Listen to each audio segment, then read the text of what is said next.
वन्दे गुरुश्री चरणारविन्दं विश्वसर्गविसर्गाणि नवलक्षणलक्षितं श्रीकृष्णाख्यं परं धाम जगद्धामनमामितं वागीशायस्य वदने लक्ष्मीर्यस्य च वक्षसि यस्यास्ते हृदये संवित् तं ऋषिमहं भजे। नारायणं नमस्कृत्य नरं चैव नरोत्तमं देवीं सरस्वतीं व्यासं ततो जयमुदीरये। श्रीचैतन्यमनोभीष्टं स्थापितं येन भूतले स्वयं रूपः कदा मह्यं ददाति स्वपदान्तिकं। वाञ्छाकल्पतरुभ्यश्च कृपासिन्धुभ्यैव च पतितानां पावनेभ्यो वैष्णवेभ्यो नमो नमः। श्रीकृष्ण चैतन्य प्रभु नित्यानंद श्री अद्वैत गदाधर शिवासादि गौर भक्तवृंद। हरे कृष्ण कृष्ण कृष्ण हरे हरे, हरे राम राम राम हरे हरे। हरे कृष्ण कृष्ण कृष्ण हरे हरे, हरे राम राम राम हरे हरे।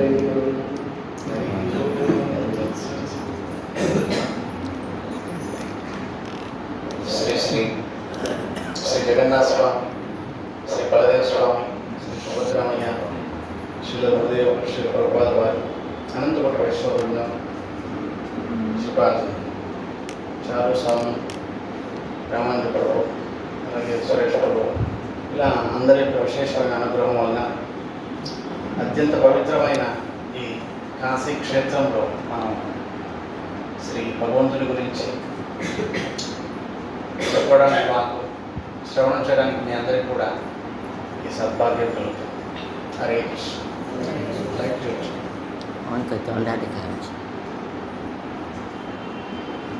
గంగా అవతరణ స్వామి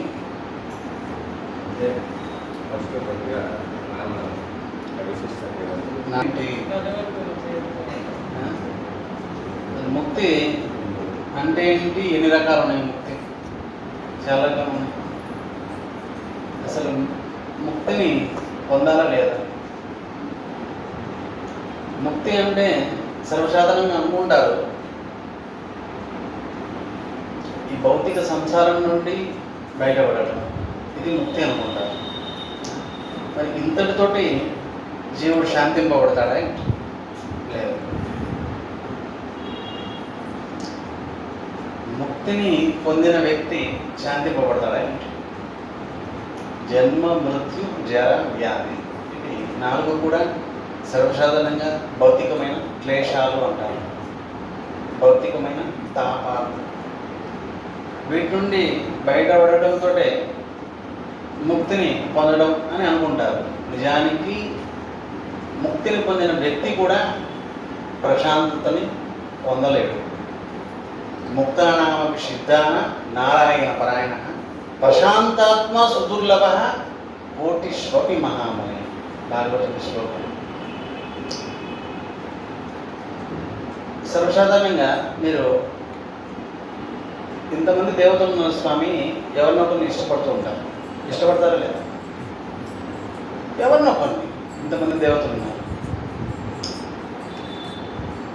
ఆల్మోస్ట్ ఎవరిని ఎక్కువగా ఇష్టపడుతుంటారు మీరు సర్వసాధారణంగా? ఎవరిని? శివుడు, సాయిబాబా.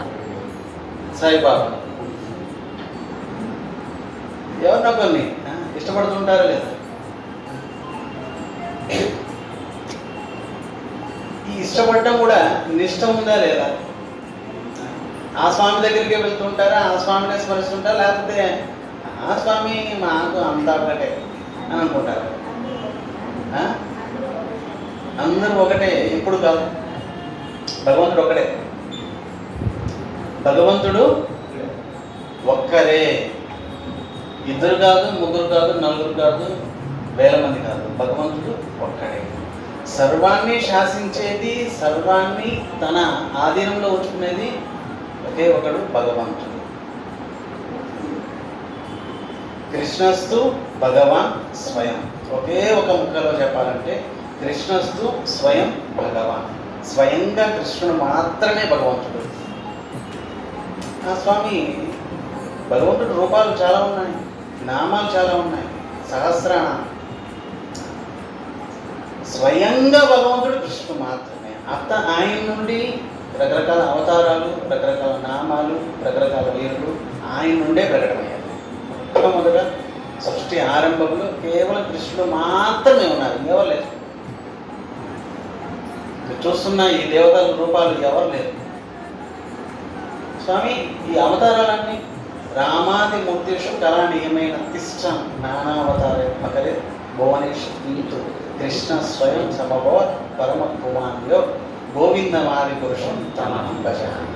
రామ, నృసింహ, వామన, వరాహ, కూర్మ, ఇవన్నీ ఎన్ని రకాల అవతారాలు ఉన్నాయి, అన్నీ కూడా కృష్ణుడి నుండే వచ్చాయి. సరే స్వామి, మీరు చెప్పినట్లు శాస్త్రానుసారంగా కృష్ణుడు భగవంతుడు.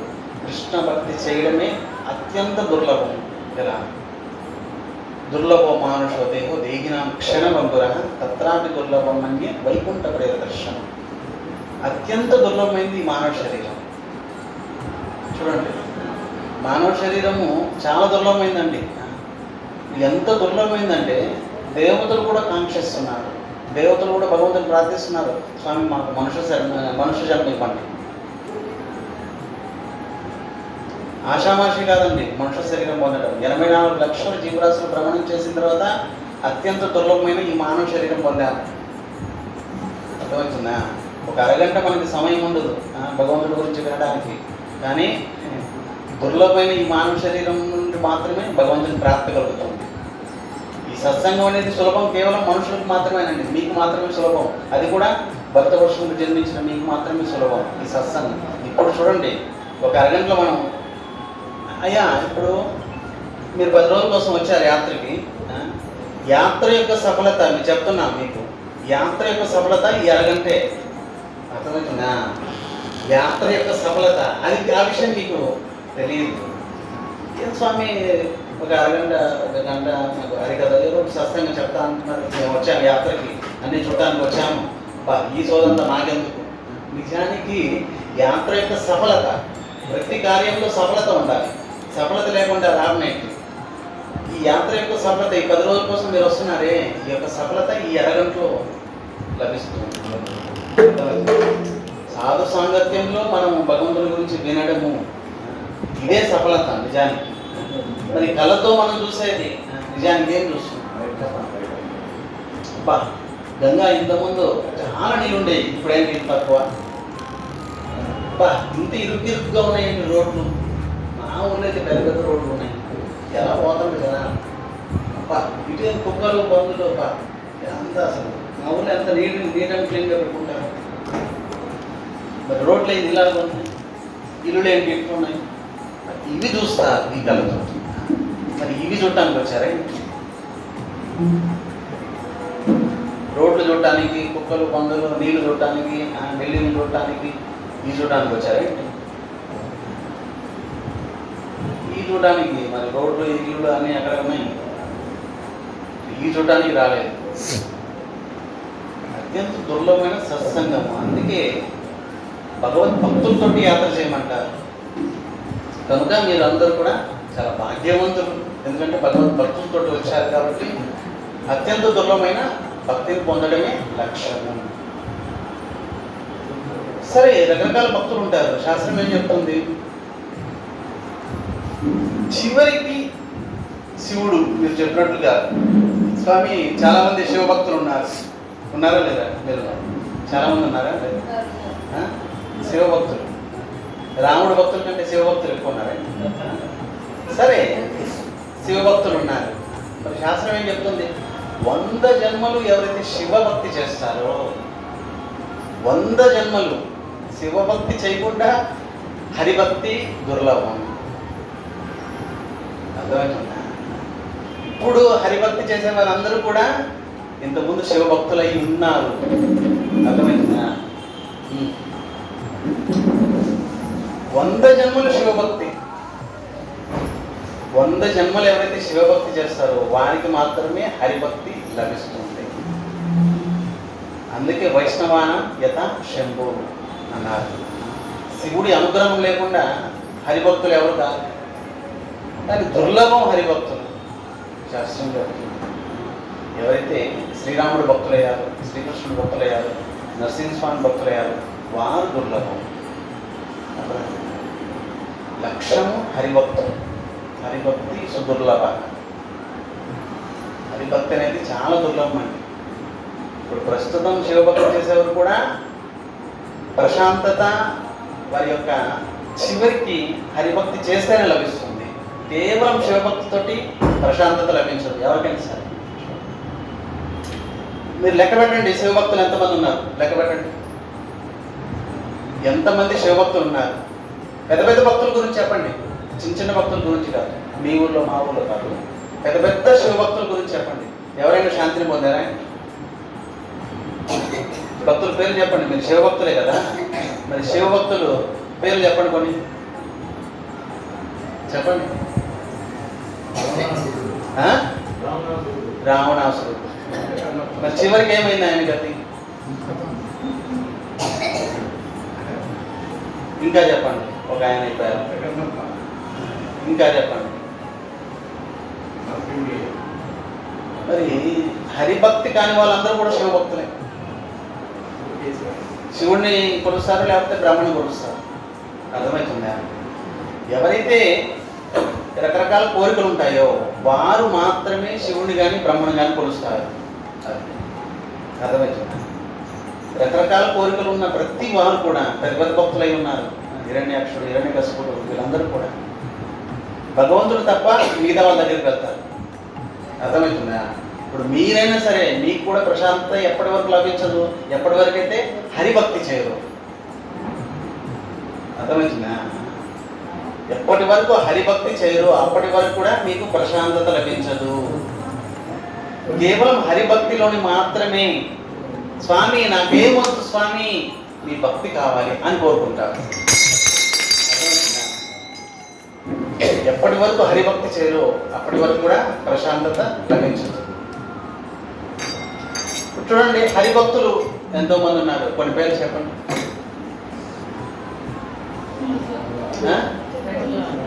ఎవరు? ప్రహ్లాదుడు. ఇంకా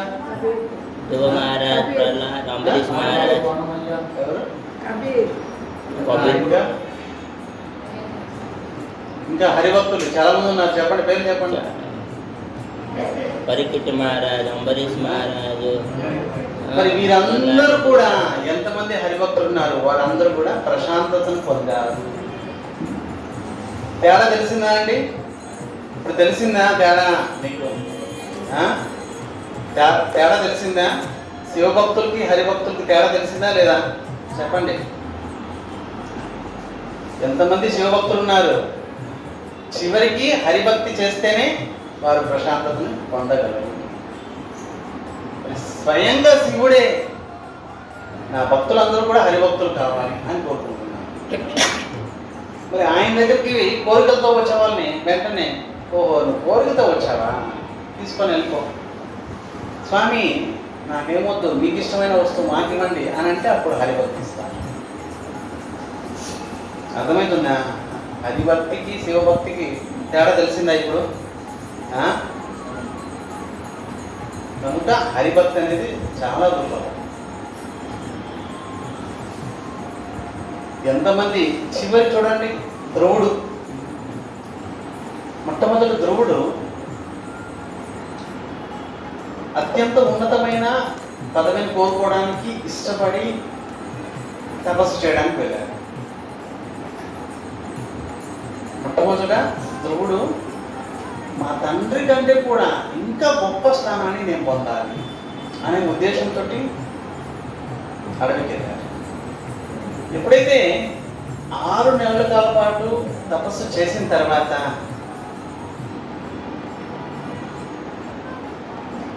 భగవంతుడు స్వయంగా వస్తున్నారు. మరి శ్రీమద్ భాగవతంలో చెప్పబడింది, భగవంతుడు దర్శనం ఇవ్వడానికి రావడం లేదు, దర్శనం చేసుకోవడానికి వస్తున్నారు.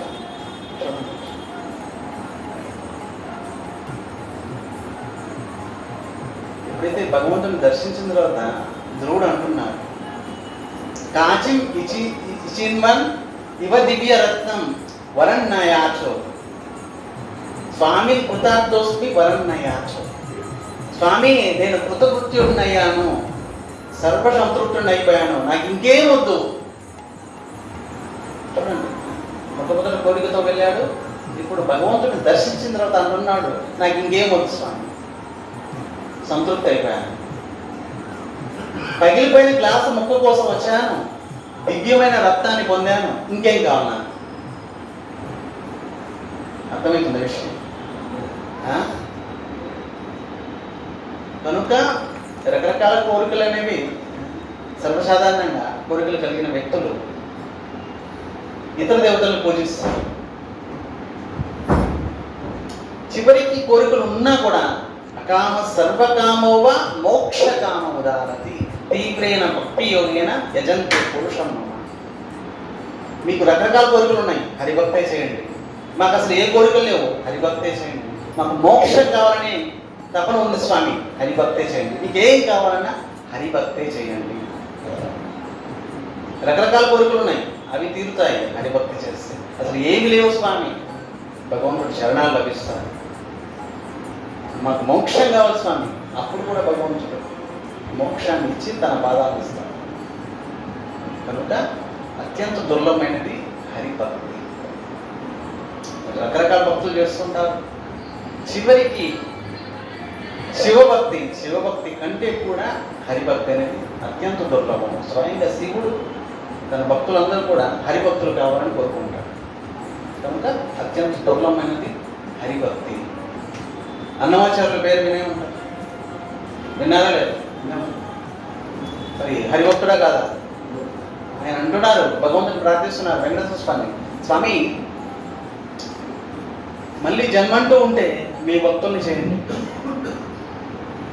అప్పుడు వెంకటేశ్వర స్వామి అన్నారు, మళ్ళీ జన్మ నీకు అసలు మనుష్య జన్మే లేదు.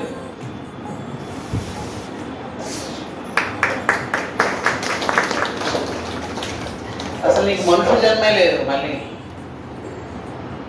స్వామి మనుష్య జన్మ లభిస్తే హరిభక్తి చేస్తాను. మరి కనీసం హరిభక్తుడు ఉన్న ఊర్లో వెళ్ళడానికి కూడా మాకు అవకాశం ఇవ్వండి. చూడండి, భక్తి అనేది ఎంత దుర్లభమో చూడండి.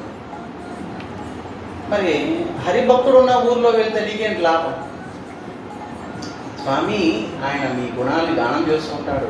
ఆ ఊర్లో వెళ్తే కనీసము ఒకసారి నాకు చెవులలో మీ యొక్క గుణాలు పడతాయి. లేదు, కనీసం హరిభక్తుడు ఉన్న ఊర్లో కాకుండా మాకు అవకాశమే లేదు. పోనీ ఆ ఊర్లో వెళ్ళడానికి లేదు, అసలు మనుషుల జన్మే నీకు లేదు. కనీసం హరిభక్తుడు ఏ ఇంట్లో అయితే ఉంటారో ఆ ఇంట్లో పశువు పక్షి ఏదైనా పర్వాలేదు అన్నమాట. పశువు అయినా పక్షి అయినా పర్వాలేదు స్వామి, కానీ హరిభక్తుడు ఉన్న ఇంట్లో జన్మివన్నమాట. పశువు పక్షి కూడా జన్మలేదు నీకు, కనీసం ఈగ దోమైనా ఇవ్వండి స్వామి, హరిభక్తుడు ఉన్న ఇంట్లో. చూడండి ఎంత దుర్లభమో హరిభక్తుడు. ప్రశాంతత పొందేది హరిభక్తులు మాత్రమే. ఎంతమంది శివభక్తులు మీరు పేర్లు పెద్ద పెద్ద పేర్లు చెప్పుకున్నా, వారందరూ కూడా అశాంతతతోటి జీవితాంతం గడిపిన వారు. ఎంతమంది నేను పేర్లు చెప్తున్నారు.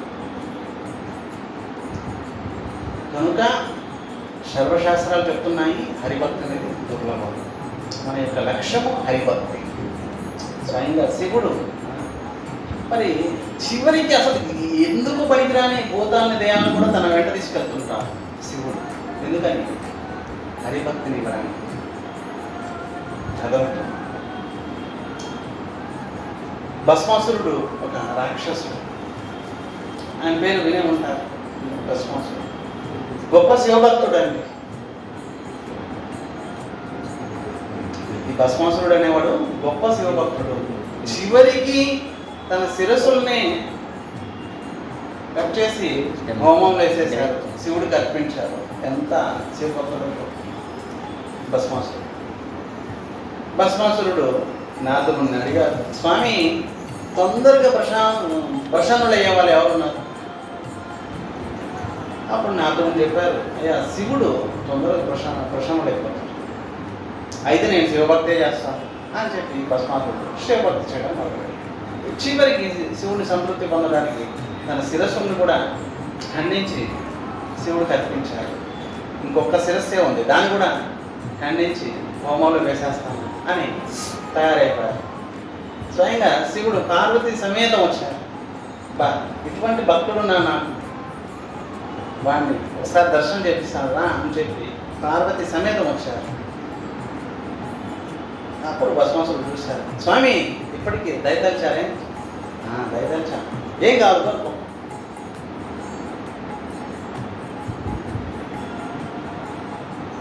అప్పుడు భస్మాసురుడు అన్నారు, చూడండి రకరకాల కోరికలతోటి తమో గుణం ఉన్న వ్యక్తి శివుని ఆశ్రయిస్తారు, భగవంతుడిని ఆశ్రయించు. నిష్కపటంతో ఉంటే శివుడు ఎప్పుడు కూడా హరిభక్తి చేయమంటాడు. చూడండి రకరకాల కోరికలు ఉంటే ఆ కోరికలను ఎలాగో తీరుస్తాడు శివుడు, మరి హరిభక్తిని ఇవ్వడానికి ఇష్టపడతాడు. భస్మాసురుడు కళ్ళు పార్వతీదేవి మీద పడ్డాయి. చూడండి భస్మాసురుడు ఏమన్నాడు, స్వామి నేను ఎవరి తల మీద చేయబెడితే వాడు భస్మం అయిపోవాలి. శివుడు అనుకున్నాడు, సరే నీ ఇష్టం, నువ్వేం కోరుకున్నావు. సరే తదాస్తు. భస్మాసురుడు ఏం చేశాడు, శివుడు తల మీద చేయబెట్టడానికి వెళ్ళాడు. అరే ఇదేంట్రా, నేనే వరం ఇచ్చాను, నా తల మీద చేయబడుతున్నాను. స్వామి ఉండండి ఒక నిమిషం, నీ తల మీద చేయబెడతాను. శివుడు పరిగెత్తున్నా, అది ఇప్పుడు తప్పించుకునే మార్గం ఏంటి? నేనే వరం ఇచ్చాను, నా తల మీద చేయబడుతున్నాడు. శివుడు పరిగెత్తడం మొత్తం ముల్లోకాలు 14 లోకాలు అన్నీ తిరుగుతున్నాడు, అటు ఇటు మొత్తం. కానీ ఈ భస్మాసురుడు వదలడం లేదు, అటు ఇటు పరిగెత్తు. చివరికి స్వామిని ప్రార్థించారు శివుడు, స్వామి మీరే ఇంకా రక్షణ. నా భక్తుడు అనుకున్నాను, నేనే వరం ఇచ్చాను, మళ్ళీ చివరికి నా తల మీద చేయబడతాను వచ్చాడు, నువ్వే రక్షించాను. అప్పుడు భగవంతుడు చిన్న పిల్లవాడి రూపంలో వచ్చాడు. చిన్న పిల్లవాడి రూపంలో వచ్చి భస్మాసురుడిని అడిగాడు, ఏంటి పరిగెత్తుతున్నారేంటి? ఇది విషయం, శివుడు వరం ఇచ్చారు నాకు, శివుడు తల మీద చేయబట్టడానికి నేను పరిగెత్తున్నాను. అప్పుడు ఈ పిల్లవాడు పిల్లవాడి రూపంలో ఉన్న భగవంతుడు అన్నాడు, భలేవారు స్వామి, ఎలా నమ్ముతారండి బాబు మీరు? తల మీద చేయబెట్టగానే భస్మం అయిపోతారే? నిజానికి శివుడు ఏదో వరం ఇచ్చేసారు, మీరు నమ్మడము భలేవారు. ఇంతకుముందు ఎప్పుడైనా విన్నారా అంటే తల మీద చేయబెట్టగానే భస్మం అయిపోవడం? అది శివుడు ఏదో కాస్త మత్తులో ఏదో తదాస్తు అని చెప్పగానే మీరు నమ్మేశారేంటి? మీరు పరీక్షించుకోండి, మీ తల మీద మీరు చేపెట్టుకోండి, కాస్త వేడిగా ఉంటే చేయి తీసేసేయండి, అయిపోయింది. అప్పుడు అవునవును నిజమే, మరి శివుడు మాటలు నేను నమ్మేశాను. ముందు పరీక్షించుకోండి, మీ తల మీద మీరు చేపెట్టుకోండి, కాస్త వేడిగా అనిపిస్తుందంటే చేయి తీసేసేయండి, అయిపోయింది. మరి చివరికి వాడి తల మీద వాడు చేయి పెట్టుకొని అలా ఉంటుంది. రావణాసురుడు చూడండి, శివభక్తుడు. రావణాసురుడు కంటే గొప్ప భక్తులు ఉన్నారా ఏంటి? శివభక్తుడు ఉన్నారా? మరి తన స్తోత్రంతో శివుని కూడా సంతృప్తి చేసి చివరికి కైలాసం కూడా ఎత్తేసేస్తాను చివరికి. మరి ఇటువంటి రావణాసురుడు కూడా ప్రశాంతత పొందలేదు శివభక్తుడు. చివరకు జగజ్జనని సీతాదేవిని పొందడానికి ఇష్టపడుతుంది. సో అత్యంత దుర్లభమైనది హరిభక్తి, హరినామం. కనుక ఎంతమంది జీవులు ఉన్నారు, మీరే కాదు మేము కాదు, ఎవరైనా సరే అందరూ కూడా హరినామం చేయాలి, హరిభక్తి చేయాలి. అప్పుడే ప్రశాంతత పొందగలరు. హరిభక్తి చేయకుండా ఎవరు ప్రశాంతత పొందగలరు. ఇప్పుడు తెలిసిందా మీకు శివభక్తులు హరిభక్తులకి తేడా తెలిసిందా? ఇది తేడా అన్నమాట. మనం శ్రీక్షేత్రానికి వచ్చాము, మళ్ళీ బృందావనం వెళ్తాము, అయోధ్య వెళ్తాము, ఇవన్నీ వెళ్తాము. ఇది విషయం.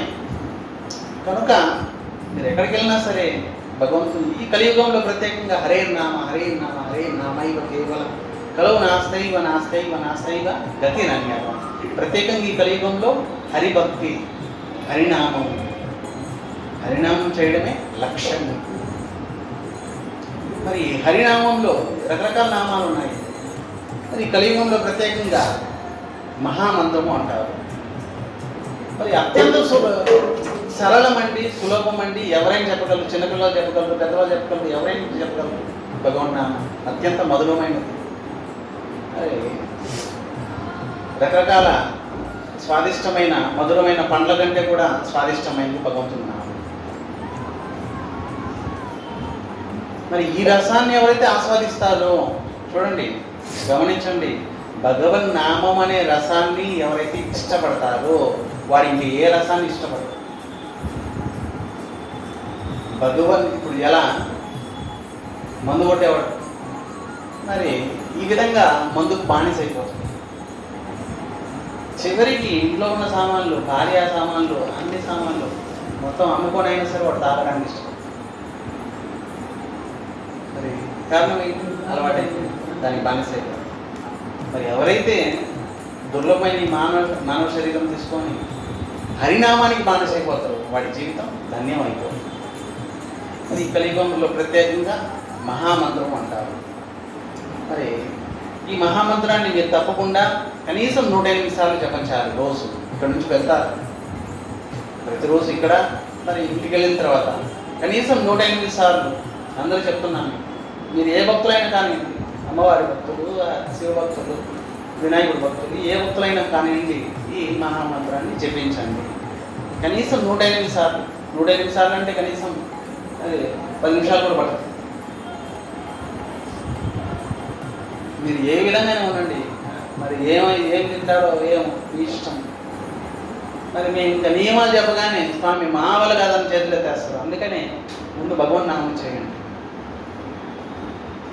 హరే కృష్ణ హరే కృష్ణ కృష్ణ కృష్ణ హరే హరే హరే రామ హరే రామ రామ రామ హరే హరే హరే కృష్ణ హరే కృష్ణ కృష్ణ కృష్ణ హరే హరే హరే రామ హరే రామ రామ రామ హరే హరే హరే కృష్ణ హరే కృష్ణ కృష్ణ కృష్ణ హరే హరే హరే రామ హరే రామ రామ రామ హరే హరే. ఇది మహామంత్రం అంటారు. మీరు ఎంతమంది దేవతలను చూస్తున్నారు, మీరందరూ కూడా ఈ మహామంత్రాన్ని జపిస్తున్నారు. అర్థమవుతుంది ఆ విషయం. వినాయకుడు మహామంత్రాన్ని జపిస్తున్నారు, సుబ్రహ్మణ్య స్వామి మహామంత్రాన్ని జపిస్తున్నారు, శివుడు మహామంత్రాన్ని జపిస్తున్నారు, మరి 4 తలకాయల బ్రహ్మ మహామంత్రాన్ని జపిస్తున్నారు, 5 తలకాయల శివుడు మహామంత్రాన్ని జపిస్తున్నారు, 6 తలకాయల సుబ్రహ్మణ్య స్వామి మహామంత్రాన్ని జపిస్తున్నారు. ఎంతమంది దేవతలు! మరి దుర్లభమైన ఈ మానవ శరీరం తీసుకొని మనము ఈ మహామంత్రాన్ని జపించినప్పుడే సార్థకమవుతుంది. అర్థమవుతుందండి ఇప్పుడు? అర్థమైందా? మిగతా భక్తులకి భగవంతుడి భక్తులకి తేడా తెలిసిందా? ఇప్పుడు శివభక్తులకి హరిభక్తులకి తేడా తెలిసిందా? కనుక మనమందరం కూడా ఇక్కడ నుంచి వెళ్తారు, ఇంటికి వెళ్తే కనీసం 108 సార్లు. మరి ఎంత సరళంగా ఉంది చూడండి. కృష్ణారామానికి మరి తలనొప్పి ఏంటి చెప్పండి? తలనొప్పి. మరి అన్ని నొప్పులు పోతాయి, గుణ నొప్పులు పోతాయి, మరి వచ్చేటప్పుడు పోతాయి, మొత్తం పోతాయి, పాతవి కొత్తవి అన్నీ పోతాయి. కనుక ఈ మహామంత్రాన్ని జపించండి అందరూ కూడా, కనీసం 108 సార్లు.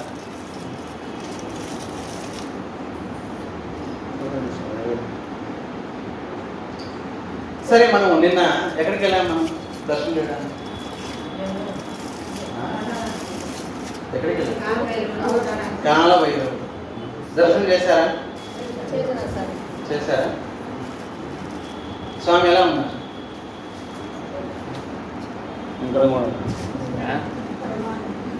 ఇది ఉంది.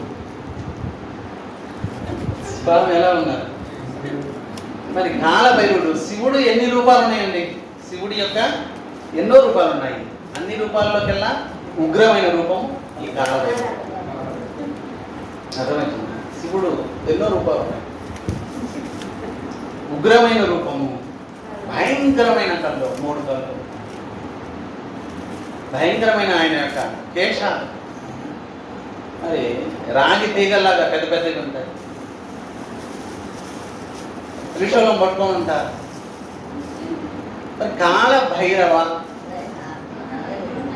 మరి కాలం కూడా ఎవరిని చూస్తే భయపడుతుంది? ఆయనే శివుడు. కాలాన్ని చూస్తే అందరికీ భయం. హరే కృష్ణ. కాలాన్ని చూస్తే అందరికీ భయం. ఎంతమంది దేవతలు ఉన్నారు? అందరికి కూడా భయం. కానీ శివుని చూస్తే కాలానికి కూడా భయం. ఎంతమంది దేవతలు ఉన్నారు? అందరూ కూడా యమరాజు అంటే భయం. మనుషులకే కాదండి, దేవతలు కూడా భయం. ఎందుకంటే వాళ్ళ ఆయుష్లు కూడా యమరాజు క్షేత్రం ఉంటుంది. కానీ శివుని చూస్తే యమరాజుకు భయం. ఎందుకంటే వైష్ణవుడు కాబట్టి. కాల భైరవుడు. భైరవుడు అంటే కుక్క. మరి ఎవరి వాహనం అయితే కుక్క. మరి కుక్కను కూడా వైష్ణవుని చేయాలి ఇష్టపడుతున్నారు శివుడు. దయ్యాలు పోతాలని ఏంటి, కుక్కలు కూడా బదలరు శివుడు. మరి వాళ్ళని కూడా వైష్ణవం చేసి బాగుంటుంది. అది సరే, సృష్టి ఆరంభంలో ఎప్పుడైతే త్రిమూర్తులు కూర్చొని ఉన్నారు, బ్రహ్మ విష్ణు మహేశ్వర, సరే విష్ణు అంటున్నారు, సరే నేను పోషిస్తాను అందరినీ. శివుడు అంటున్నారు, సరే నేను లయం చేస్తాను. బ్రహ్మ అంటున్నారు, నేను సృష్టిస్తాను అందరినీ. సరే, బ్రహ్మ అన్నారు, మరి సృష్టించడం ముఖ్యం కదా, నేను సృష్టిస్తే కదా మీరు పోషించేది, నేను సృష్టిస్తే కదా మీరు లయం చేసేది. అందుకని అందరూ కూడా నన్ను పూజిస్తే బాగుంటుంది అన్నారు బ్రహ్మ. అందరూ కూడా నన్నే పూజిస్తే బాగుంటుంది అన్నారు బ్రహ్మ. విష్ణు ఆయన ప్రశాంతంగా ఉంటారు, ఆయన ఏమనలేదు. శివుడి కోపం వచ్చేస్తుంది వెంటనే. అరే స్వామి, ముగ్గురు కలిసి పని చేస్తాము, నువ్వేమో పెద్ద, ఇదేంటి చెప్తాను ఈ పని అని చెప్పి ఒకటే ఒక చెంప తప్పించేసి శివుడు ఒక చెంప తప్పించాడు. 5 తలకాయలు ఉన్న బ్రహ్మకి ఒక తలకాయ చేతికి వచ్చేసింది. చెంప తప్ప ఇవ్వగానే వచ్చి తలకాయ వచ్చి చేతికి తగ్గుతుంది.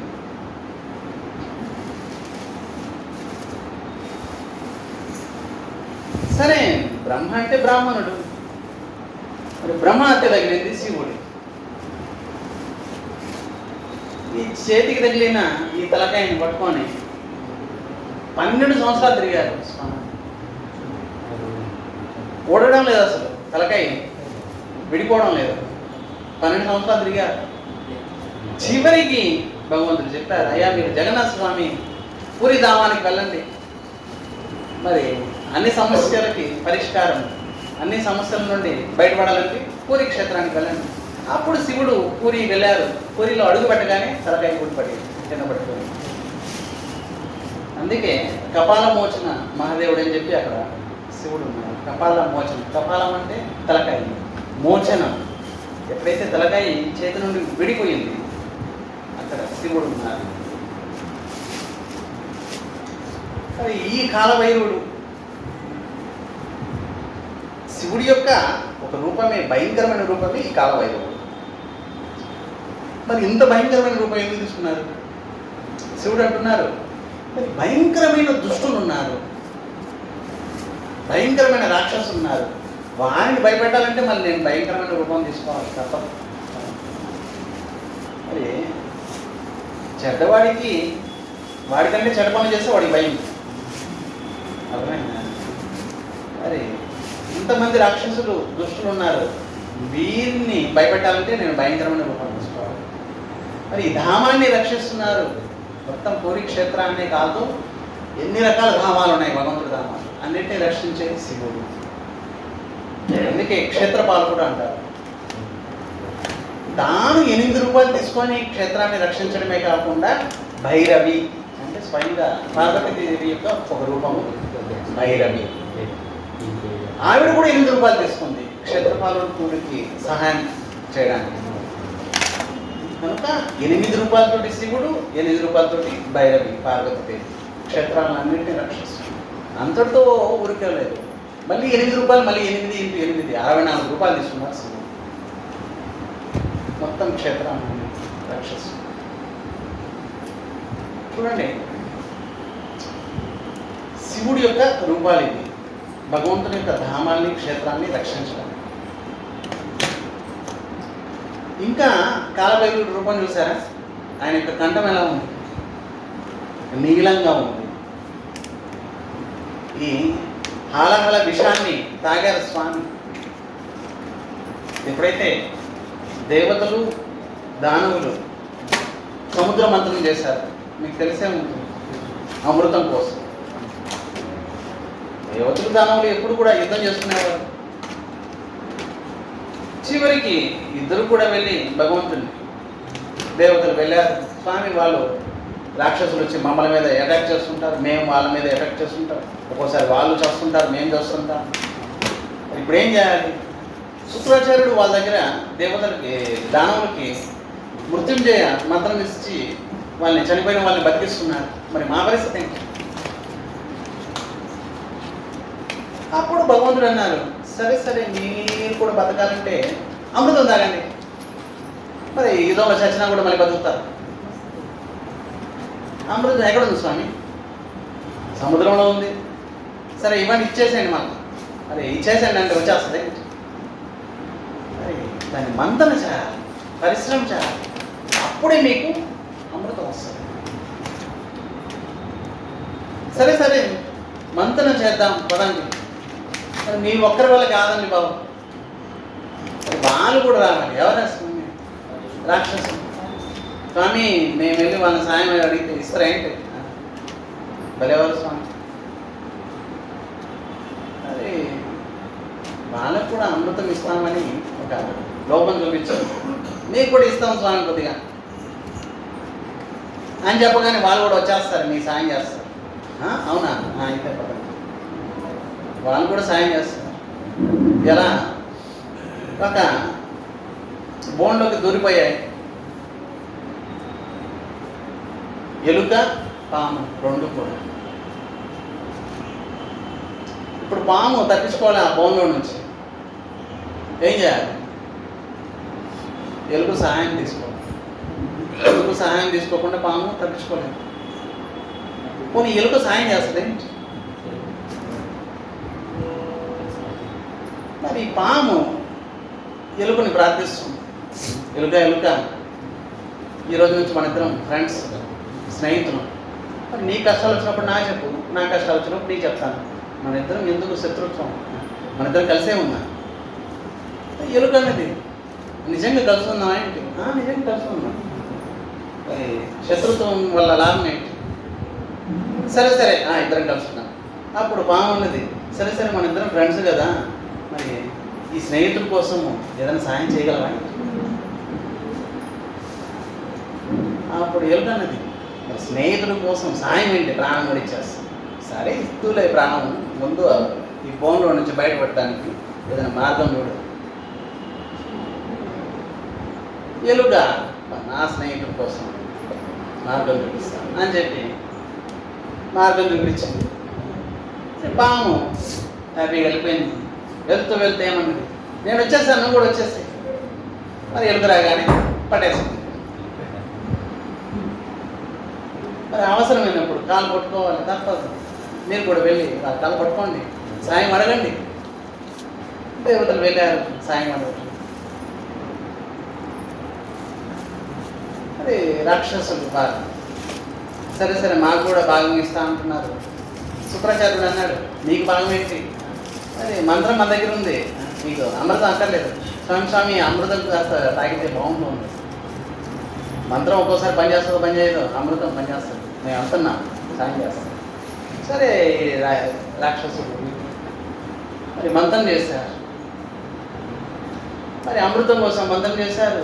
మరి విషం బయటకు వచ్చింది. ఫస్ట్ అర్థమవుతుందా? మంచి పని చేయడానికి వెళ్తే మరి ఆటంకాలు వస్తాయి. అలాగని మంచి పనులు చేయడం మానేస్తామా? ఇప్పుడు చూడండి, యాత్రకు వద్దాం అనుకున్నారు. ఇది మీ జీవితంలోనే సర్వోత్తమైన మంచి పని. మరి ఎన్ని రకాల ఆటంకాలు వస్తాయి? 100 మంది అప్లికేషన్ పెట్టారు, మరి 100 వచ్చారా? మరి ఎన్ని రకాల ఆటంకాలు, ఇంట్లో బయట అక్కడ ఇక్కడ అన్ని రకాల ఆటంకాలు. స్వామి మేము వద్దాం అనుకున్నాం, మాకు చాలా ఇష్టము ఈ బృందావనం, అయోధ్య, కాశీ అన్ని చూడటానికి. అసలు అందరికంటే ముందు నేనే కూర్చునేవాడిని. కానీ మా ఇంట్లో చిన్న ఇబ్బంది కలిగింది.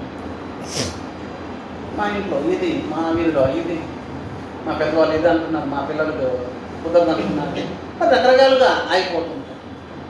మంచి పని చేద్దామంటేనే ఏదో ఒక ఆటంకాలు వస్తూ ఉంటాయి, సహజం. మరి ఈ ఆటంకాల నుంచి బయటపడి వచ్చిన వాళ్ళే మీరు. మరి ఆటంకాలు మీకు లేవా? ఇది రకరకాల ఆటంకాలు ఉన్నాయి. మరి రాగానే భయపడేవాళ్ళు కొంతమంది ఉంటారు, వచ్చినప్పుడు ఎదుర్కొని వచ్చేవాళ్ళు కొంతమంది ఉంటారు.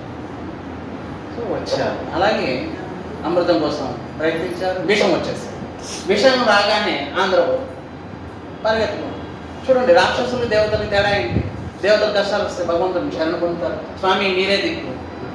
అది వేరే విషయం. వాళ్ళకి సాయం అయిపోయిన తర్వాత వాళ్ళు భగవంతుని కూడా నువ్వెంతో మేము కూడా అంతే అని అంటారు. రాక్షసులు ఏంటి? భగవంతుడిని శరణ పొందుతారు.